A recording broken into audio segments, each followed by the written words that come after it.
Hello, everybody. Happy Friday. It's your Fearless Friday, Fearless Now. And we have a super interesting topic to go into the weekend. We wanted to give you guys some food for thought. So, with that, I want to jump right in. One of the things that we have been talking about in a few of our episodes is around this compounding education problem. And one of the things that we want to talk about today is the price of college. The price of college has been skyrocketing over the past few decades. It's escalated higher and faster than the rate of inflation. And according to one study, the cost of tuition at many schools is well up over 1,000% in less than half a century. And for what? What about the product offering has actually changed? It's a question that came into sharp focus when we entered the pandemic. And I listened to an amazing podcast by Dan Senor called Post Corona, and he had a really interesting guest on. And much of the topics that were covered was, sort of this Zoom university, right? As we went into the pandemic.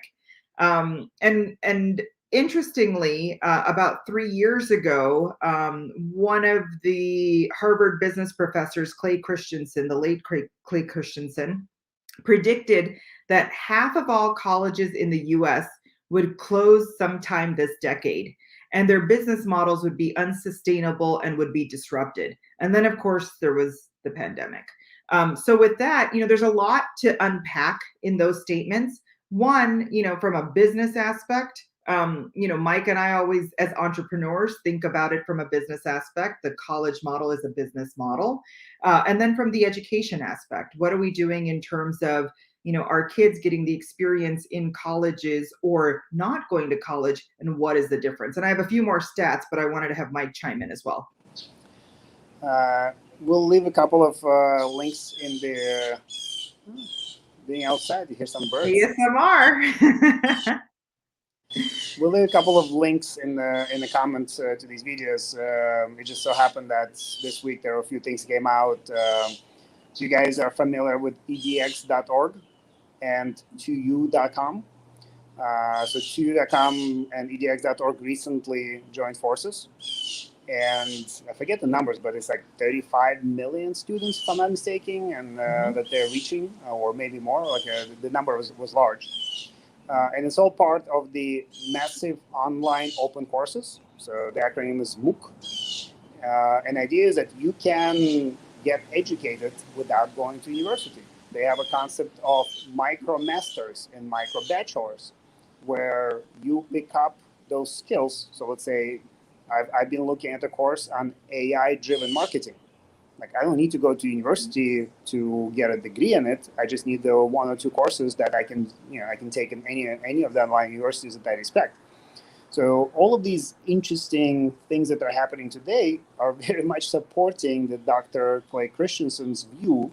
And I think that the date was 2013, right? When he predicted that. And obviously within the technology world and Deepali's recruiting world, I pretty much, I never look at what, when we hire into software development, I never look at what college they went to. What I do in the beginning is that we give them a coding assignment. That's all I care about. Like, if they can, within an hour, produce sufficient amount of code, that gives me an indication that, yes, they can do the job. They can do a job. That's all I care about, right? Yeah. Some of the best, and I think we've mentioned them on previous calls, maybe not on Fearless Now, but Deepali knows, like, at least 2 of the smartest solution architects and developers that I've ever worked with never finished high school. Yeah. Well, on that point, I wanted to jump in with a few more stats that have been floating out there.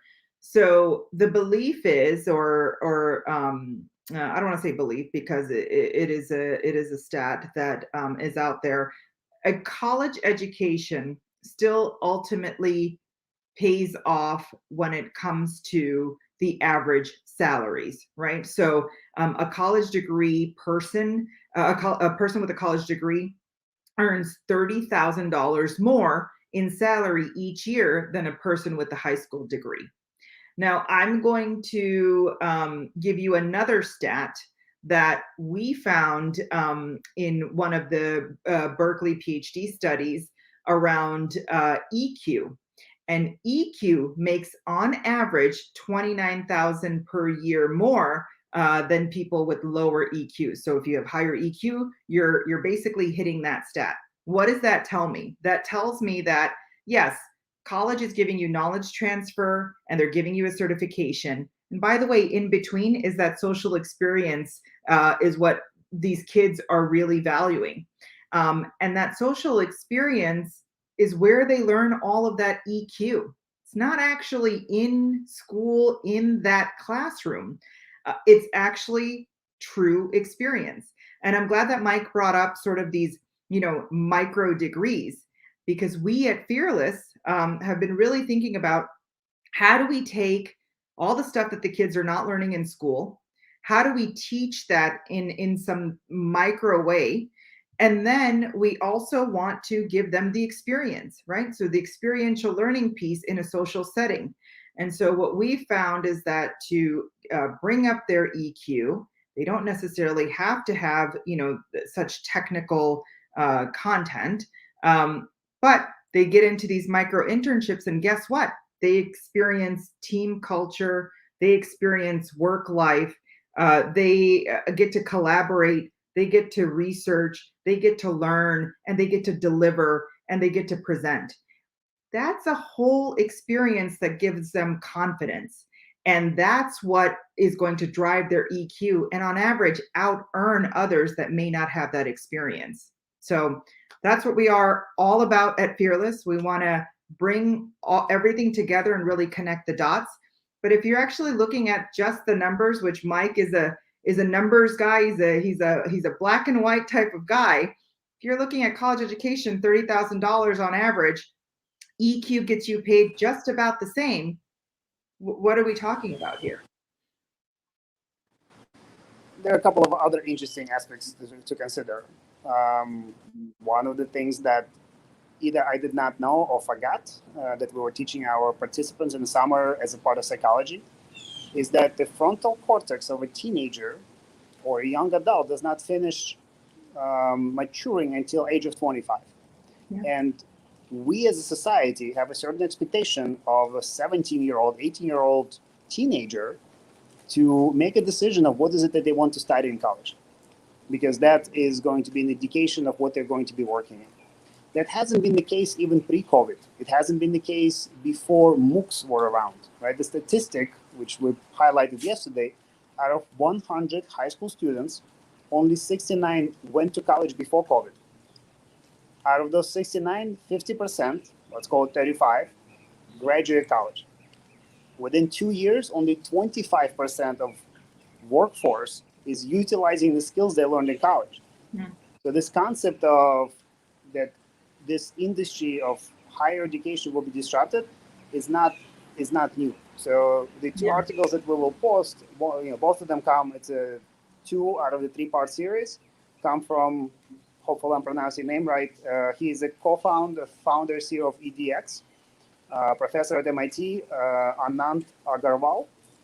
So they've been on this path for a long time, together with 2U, on how to combine and how to have a hybrid approach to education that does not require probably as much money because it's going to be more democratized. And if you listen to Peter Diamandis and the 6 Ds, I think, democratize, demonetize, like that is the right approach to everything. Yeah. And like the other fun thing that I'll mention is for my non-technical friends, I highly recommend for them to watch Ready Player One. For those who haven't seen it, if you think about why is it that Facebook bought Oculus, is because that's the anticipation that Oculus-style devices that are virtual reality or augmented reality will be a part of our life. They're already a part of enterprises and factories that enable factory workers to be more precise, and also to learn on the job so that they can see which part goes where and how to do certain things. And the exponential growth of technology is only going to continue to bring that type of speed to education and to the work experience.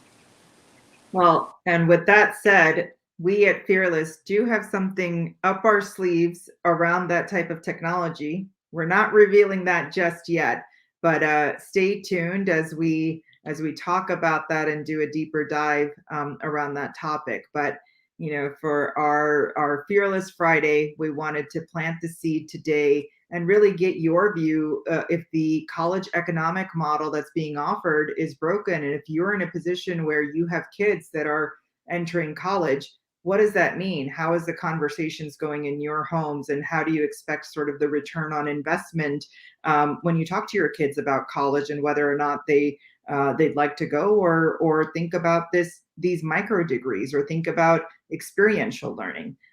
We'd love for you to join the conversation and stay tuned for another Fearless Now next week. And this was like a logical continuation of the conversation from this week where we talked about mental models of education. Mm-hmm. We still have quite a few educators that still believe or still practice that one-to-many style delivery of content. So as a subject matter expert, I will deliver to this content, and I've had some wonderful teachers, but the old statement that if you can do teach is going to be more and more relevant in today's world of how quickly every profession evolves. Doesn't matter if it's software development or medicine or marketing. What I believe in, and Deepali, I don't think that we discussed this, is that the model will have to change where it has to be that player-coach model, meaning that it should be taught by people that are actually doing this at work. Yeah. It has to be done maybe as the micro internships where kids are learning on a job, and then the job actually will employ them because they did a good job. Yeah, absolutely. And even just thinking about TikTok and how that sort of revolutionized content and messaging, and even in my own profession, there are people that are putting their resumes on TikTok.